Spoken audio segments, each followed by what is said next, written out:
अष्टामये भातस्य शुक्लस्य सजाति रविवासरे रात्रो परिणागसमये ज्येष्ठाये स्वानितमे पदे। अर्थात भाद्र मास के रविवार के दिन शुक्ल अष्टमी पर आधी रात के पीछे ज्येष्ठा नक्षत्र के चौथे चरण में श्री राधिका का जन्म हुआ था। वे अत्यंत मंगलमय घड़ी था।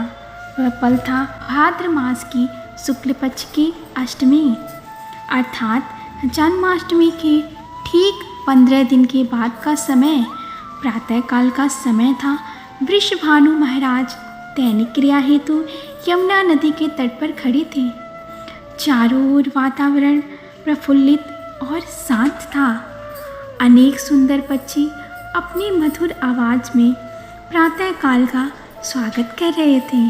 वृषभानु महाराज ने भी स्नान संपन्न किया और सूर्यदेव को अर्घ्य देने लगे। उस दिन यमुना नदी भी शांत थी और उतने में उन्होंने देखा कि धरती की सतह पर एक अत्यंत मनोहर स्वर्ण कमल तैर रहा था।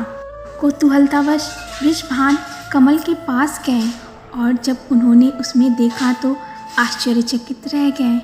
उस कमल की पंखुड़ियों के बीच एक अत्यंत सुकोमल नवजात बालिका सोई हुई थी। उसके मुख पर एक दिव्य कांति और आभा थी। उसका सौंदर्य साक्षात लक्ष्मी देवी के समान लग रहा था। उनके नेत्र कमल के पंखुड़ियों जैसे थे। जैसे ही वृषभानु महाराज ने उस कन्या को देखा, उनके मन में वात्सल्य का झरना बहने लगा। उन्होंने अत्यंत सावधानी पूर्वक उसे अपनी गोद में उठा लिया। आसपास नज़र डाली लेकिन कोई दिख नहीं रहा था। वह सोचने लगी कि ऐसे निर्जन स्थान पर बालिका को कौन छोड़ गया।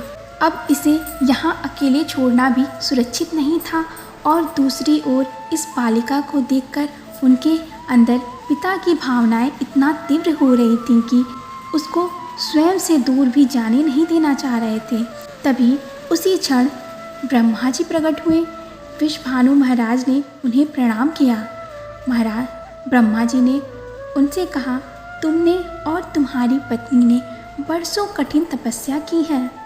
तुम दोनों की एकमात्र इच्छा यही थी कि तुम दोनों परम भगवान श्री कृष्ण के संगिनी को अपनी पुत्री बनाना चाहते थे और इस जन्म में आपकी ये इच्छा पूरी हुई है।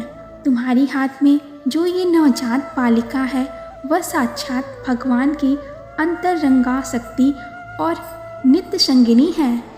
जाओ उसे अपने घर ले जाओ और संपूर्ण प्रेम वात्सल्य और सावधानी पूर्वक इनका लालन पोषण करो। आने वाले समय में वे भगवान की दिव्य लीलाओं में वे अपना सहयोग करेंगी। अत्यंत हर्ष और प्रसन्नता पूर्वक वे उस बालिका को अपने घर लाए। जैसे ही घर पहुंचकर इस बालिका को अपनी पत्नी कीर्तिदा के हाथों में दिया तो उनके नेत्र भी मातृत्व के अश्रु गिरने लगे। कुछ समय बाद इस बालिका का नामकरण किया गया और उनका नाम पड़ा राधा। धीरे धीरे दिन महीने बीतने लगे और समय के साथ साथ राधा रानी की सुंदरता चंद्रमा के सौंदर्य को भी परास्त करने लगा। पूरे गांव और आसपास के गांव में उनकी सुंदरता की चर्चा होने लगी। लेकिन वृषभानु और कीर्तिदा के आनंद के स्थान पर अब चिंता घर करने लगी थी और उसका कारण सिर्फ एक था। अभी तक इस बच्चे ने अपनी आंखें नहीं खोली थी। उन्हें भय लग रहा था कि उनकी पुत्री राधा कहीं चक्षुहीन तो नहीं है। इस भय से ही दोनों कांपने लगते थे। इतना ही नहीं, वो तो ना कभी रोती थी ना ही किसी बात पे प्रतिभाव देती थी। इसलिए उन्हें यह भी भय था कि उनकी श्रवण शक्ति भी क्षति तो नहीं है। उन्हें समझ नहीं आ रहा था अब क्या किया जाए। हम सब जानते हैं कि भगवान अपने भक्तों को अधिक समय तक पीड़ा में नहीं रख सकते। वो बस वृषभानु महाराज और माता कीर्तिदा की समस्या के समाधान देने हेतु भगवान ने श्री नारद मुनि को भेजा। नारद जी को ज्ञात था श्री राधा अपनी आंखें क्यों नहीं खोल रही।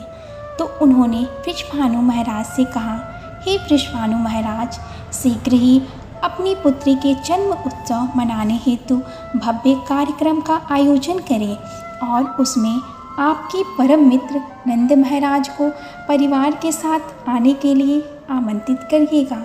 उनके यहाँ आते ही आपकी सारी चिंताएं दूर हो जाएंगी। नारद मुनि की बात सुनकर वृषभानु महाराज ने तुरंत तैयारियां शुरू कर दी। उन्होंने गोकुल में नंद महाराज को निमंत्रण भेजा। इसको स्वीकार करते हुए जन्म उत्सव के दिन नंद महाराज, यशोदा मैया और नन्हे से श्री कृष्ण आ पहुँचे बरसाना श्री राधा रानी के घर।